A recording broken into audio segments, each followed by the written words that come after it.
Fala, meu povo! Professor Marcos Paulo Araújo na área, se derrubar é pênalti. Retomando então a nossa aula aqui, né? Dando continuidade à nossa aula sobre taxas, né? Vamos falar agora sobre o que? Os entes que são, na verdade, competentes para estar instituindo essa taxa. Veja comigo aí na tela, vamos lá, ó. O ente competente para instituir a determinada taxa é justamente aquele que detém a atribuição de prestar o respectivo serviço ou realizar a fiscalização. Então, portanto, só pode cobrar a taxa, instituir a taxa, quem for, na verdade, o que, gente? Prestar o serviço. Prestou o serviço, eu posso cobrar a taxa. Se eu for, na verdade, proceder à fiscalização, eu falei ainda há pouco na aula passada, se você não assistiu, volte lá e assista. Se você for proceder a realizar ou proceder à fiscalização, então, portanto, você será um dos legitimados aí para instituir essa taxa. E a gente viu que esta taxa, na verdade, ela poderá ser cobrada, digamos assim, instituída pelos entes federativos, União, Estado, Distrito Federal e municípios. Pois bem, a repartição dessas competências denominadas materiais é feita por quem, gente? Pela Constituição Federal. A gente sabe que a Constituição, na verdade, ela não cria o tributo, mas ela institui, ela outorga competências para cada ente federativo. E a gente viu também que o artigo 145 diz que poderão a União, Estados, Distrito Federal e municípios instituir os seguintes tributos. Lá no inciso 2º ele fala taxas, né, que decorre de quê? Do poder de polícia ou a taxa que decorre de um serviço prestado,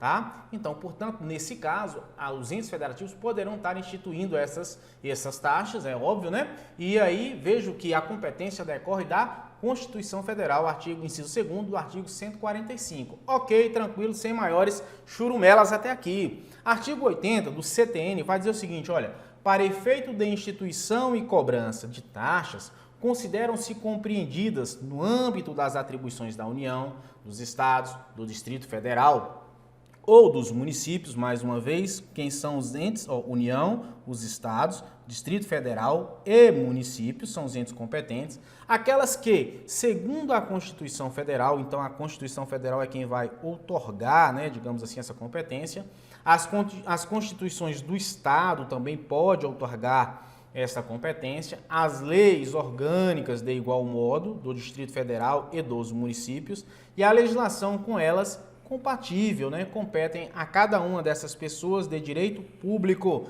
Então, portanto, a gente percebe que, né, com base no próprio artigo 80, esses entes federativos eles possuem essa competência e é óbvio que esta competência ela não poderá violar o quê? Não poderá violar a competência constitucional, porque a competência tributária decorre da Constituição. Cada macaco no seu galho. Então veja que, na verdade, o próprio ente, né, ou melhor dizendo, a própria Constituição já define de quem será a competência. Olha, você tem competência para instituir a taxa, desde que, na verdade, você exerça o seu poder de polícia, que esteja realizando ou procedendo a uma fiscalização, ou que você preste um serviço ao contribuinte. E aí sim você poderá estar tributando isso mediante taxa. Até aqui, tranquilo, sem maiores churumelas, sem qualquer morsa, como a gente dizia lá, né? Se tiver com sono, levante aí, dê 3 pulinhos e vamos para a luta, seguindo em frente. Vamos lá. Exemplo, em se tratando de um serviço cuja competência para prestá-lo cabe privativamente ao município, somente este ente poderá criar a taxa para custeá-lo. Quem falou isso aqui, na verdade, foi o Supremo Tribunal Federal e eu vou trazer o julgado dentro em breve. Ou seja, se foi o município que tem competência para prestar o serviço ou se foi o município que prestou esse serviço, nada mais justo, né, que ele, enquanto município, possa estar tributando isso daí. Não pode chegar o Estado, chegar lá e dar na cara dura e querer tributar. Não pode a União chegar lá na cara dura e querer tributar, tá certo? Poderá sim, é óbvio, desde que haja um permissivo ou desde que os outros entes, esses que queiram tributar, prestem um determinado serviço, né? Até porque a taxa, quando a gente paga, é justamente para quê? Para que possa custear este serviço público, né? Não há necessidade, digamos assim, de outros recursos para tal fim. A taxa tem como propósito justamente isso daí, bancar esse serviço público, quer seja de fiscalização ou quer seja outro serviço posto à disponibilidade, né, do contribuinte. Beleza? Tranquilidade? Olha, o RE 643-247 de São Paulo, o STF considerou inconstitucional, se liga aí, o STF considerou inconstitucional lei municipal que instituiu taxa de combate a sinistros. Taxa de combate a sinistros, se cair na sua prova entendimento do Supremo, esse julgado, você vai estar com ele afiado.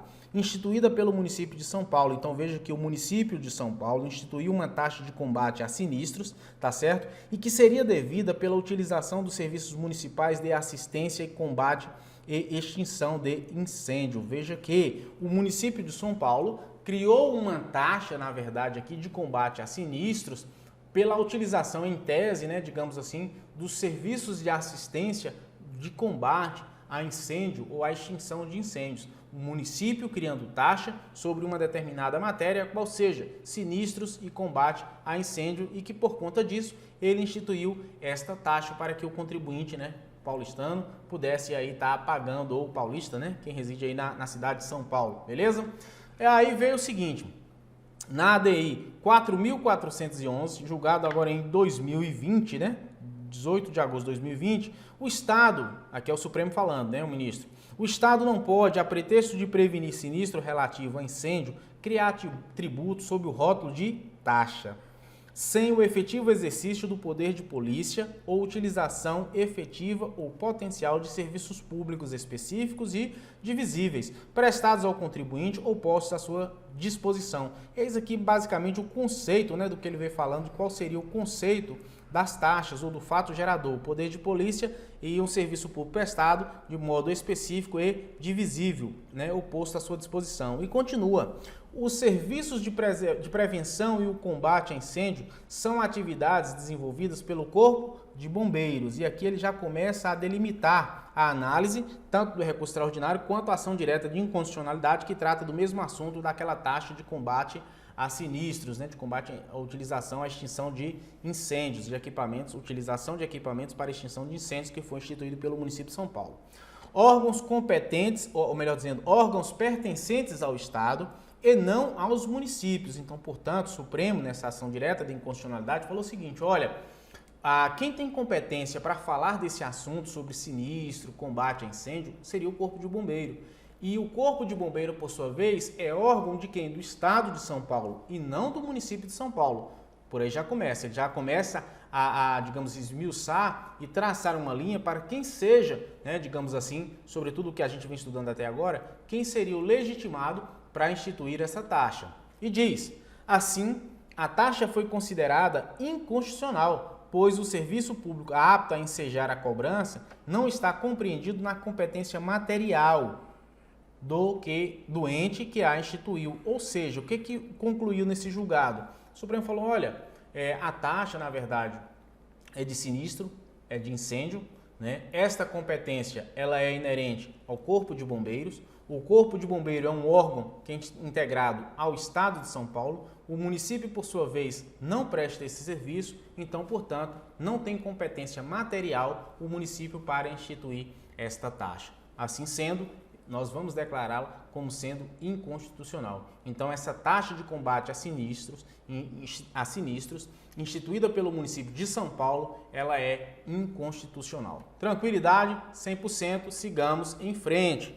De acordo com o direito constitucional, temos que a competência material residual cabe aos estados, pois este pode realizar as atribuições não expressamente reservadas à União ou aos municípios. E aí, na verdade, nós temos aqui no artigo 25, parágrafo 1º, que vai falar justamente sobre essa questão da legislação em matéria de sinistros. Então, vejam que nós sabemos, nós temos o artigo 154, inciso 1º, né, em que nós temos ali a competência residual da União para criar novos impostos, né?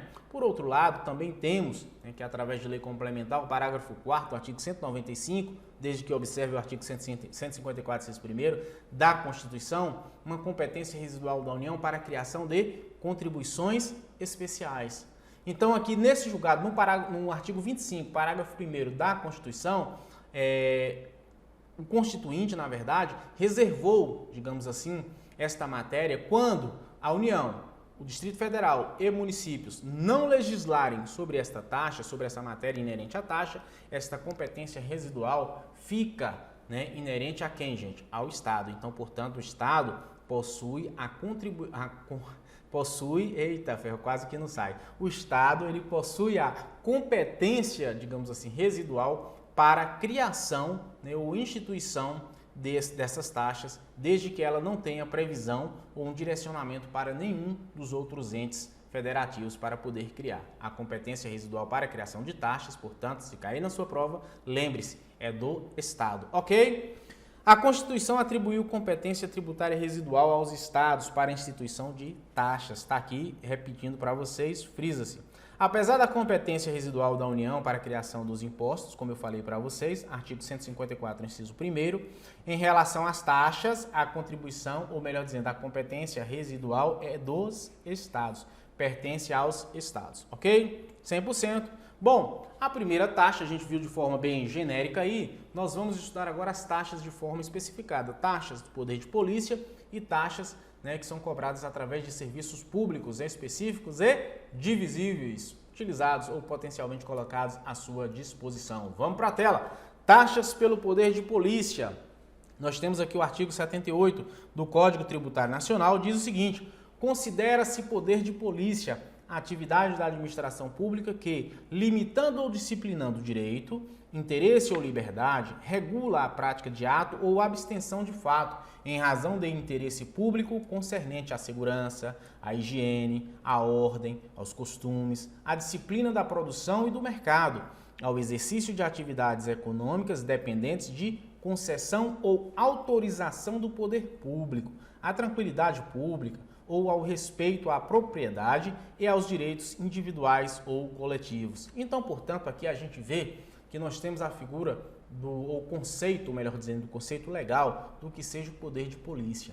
Esse poder de polícia ele decorre do próprio Estado Democrático de Direito, o poder de império do Estado. Esse poder de polícia, eu quero dizer para você, que não é aquele poder de polícia que tem a polícia militar, né, que é uma polícia preventiva, não é aquela polícia investigativa que nós temos, a Polícia Federal ou Polícia Judiciária, né? A Polícia Civil, com poder de investigação. Agora nós temos também ainda a Polícia Penal. Esse poder de polícia é um poder de polícia administrativo, né? Então, portanto, quando o agente público vai até o imóvel, vai proceder a uma fiscalização, ele poderá fazer uso sim do poder de polícia no que diz respeito à intervenção, porque ele está pautado justamente no artigo 78 aqui do Código Tributário Nacional. Ele pode agir no sentido de fazer com que ele intervenha em determinada situação, faça uma apreensão de mercadoria, faça o fechamento de determinado comércio. E a gente viu isso muito agora na pandemia, né? Isso acontecia com bastante recorrência, porque tinha-se o medo, é óbvio, né, de como que seria essa pandemia e quantas pessoas, quantas vidas não foram embora.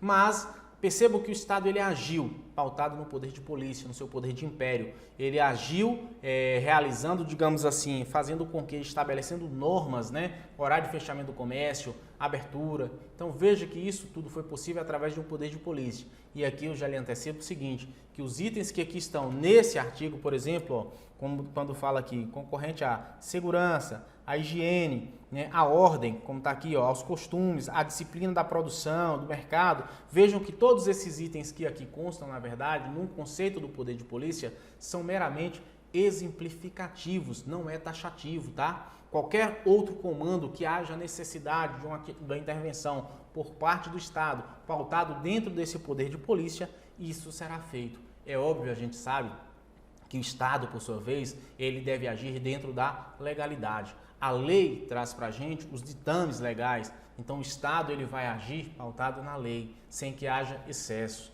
pois senão, em havendo excesso, ele irá responder por tais excessos. Então, portanto, percebam que aqui está o conceito do poder de polícia. A taxa do poder de polícia, né, e esse conceito que traz no artigo 78, na verdade, autoriza o fiscal, autoriza o poder público a intervir nessas situações em que requerer, digamos assim, em que haja esta necessidade de intervenção, quer seja para fechar, para lacrar um estabelecimento, quer seja para fazer uma apreensão de mercadoria, quer seja para ir até o local e fiscalizar se aquele estabelecimento empresarial está a contento ou não, o que aconteceu, por exemplo, na Boate Kiss, né, questão de alvará, enfim.